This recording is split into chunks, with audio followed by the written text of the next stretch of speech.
2 సంవత్సరాల కరోనా దినాల్లో కనీసం మీరు 3 సార్లైనా రోజుకి శానిటైజర్ మీ చేతులకు పూసుకున్నారు.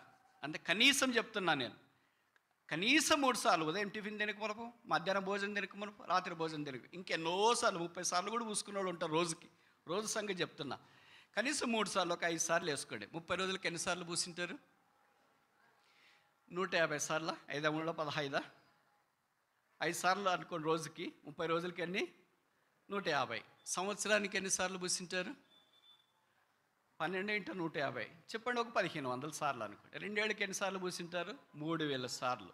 ఇప్పుడు నేను చెప్తా, మీ చేతుల్లో భవిష్య గోరింటాకు పెట్టుకున్నారు, తర్వాత మీ భాషలో చెప్పాలంటే నెయిల్ పెయింట్ కొట్టుకున్నారు.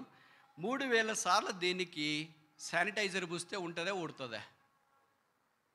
మీ గోరంటాకు కానీ నెయిల్ పాలిష్ కానీ ఉంటుందా పోద్దా? ఇక్కడ గోడకు కూడా 3000 సార్లు కొడితే పెయింట్ ఉంటుందా పోద్దా? ఇక్కడ కూడా 3000 సార్లు కొడితే ఉంటుందా పోద్దా? పోద్ది కదా. ఇప్పుడు మీ చేతుల్లో గీతలు ఉన్నాయా? ఉన్నాయా లేదా? 3000 సార్లు మీరు ఈ గీతల మీద కొట్టి రుద్దినారు. ఒక్క గీత సైజ్ అయినా పెంచినారా, తగ్గించినారా, పోగొట్టినారా? ఎవరు గీసారు ఈ గీతలు? పిల్లలా, సేవకులా, క్లాస్మేట్సా, ఫ్రెండ్సా, న్యాచురల్సా, క్లోలిక్సా? ఎవరు గీసారు ఈ గీతలు? చూట వేసుకునేది పోయింది, గొరంటాకు పెట్టిన గీతలు పోయినాయి, నెయిల్ పాయింట్ కొట్టిన గీతలు పోయినాయి. దేవుడు రాసిన గీతలు చేతుల్లోనే మిగిలిపోయాయి. నీ చేతులే దేవుడున్నాడని తెలియచేయటానికి నిలువెత్తటి సాక్ష్యాలు. ఇంతకంటే దేవుడున్నాడని తెలియచేయటానికి ఇంకేం సాక్ష్యం కావాలి చెప్పో?